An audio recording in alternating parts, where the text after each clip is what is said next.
It's an e-commerce company that's young, exciting, innovative, intelligent.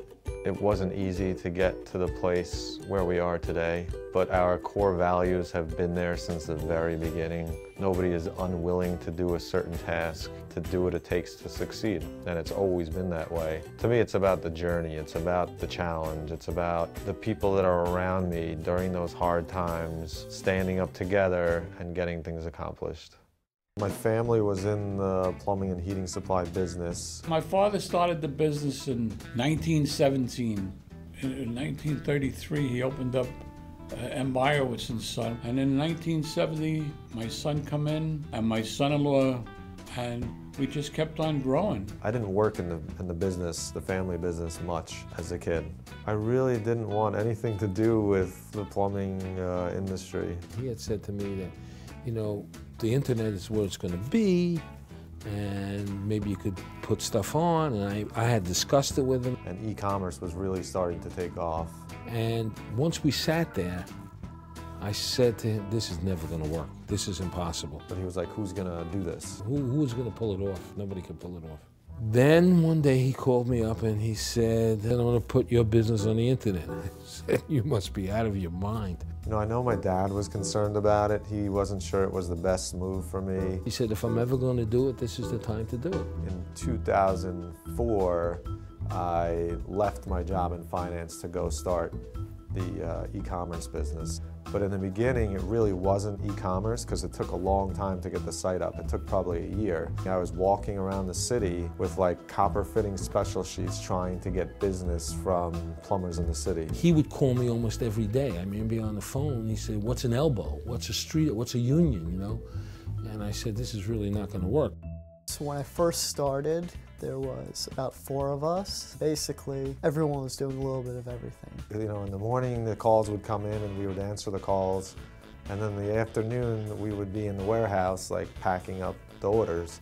And I remember there used to be a leak in the warehouse, like this rusty water used to come down, and I'd be like standing there and the rusty water would be dripping on my head. You know, no matter what the task is, if it's taking out the garbage or cleaning the bathroom, I'm gonna make sure I do the best job possible. It was really hard to hire people in the beginning, and they would pull up to this like shoddy looking warehouse. I drove up and the name was not on the building.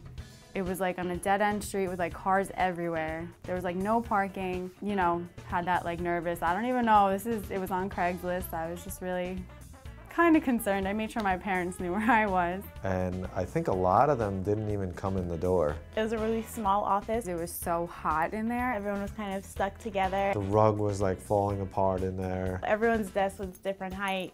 You know, that's how we started. It was not a glamorous thing. It was, we were back there kind of just doing whatever we had to do to get the orders out.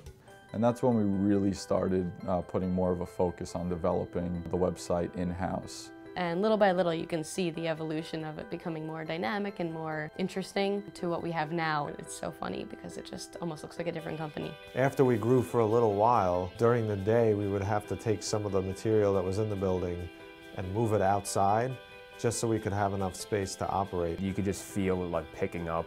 We probably had like 4,000 square feet of space in that building, and then we moved into a building with 20,000 square feet.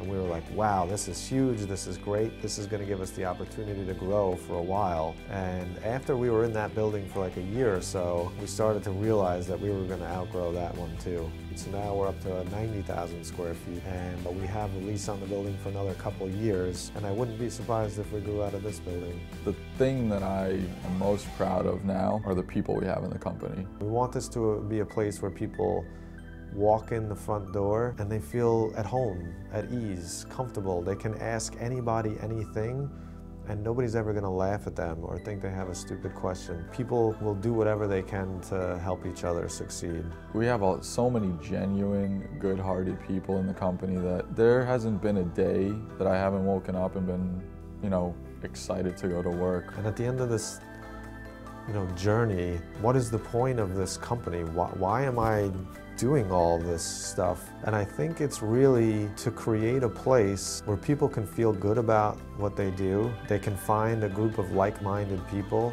who are diverse in their backgrounds and grow individually. And I don't think there's a lot of places out there where you can kind of feel comfortable and vulnerable enough to throw yourself out there and be judged and know that the people on the other end are not going to try and hurt you. And that's the goal that I have here.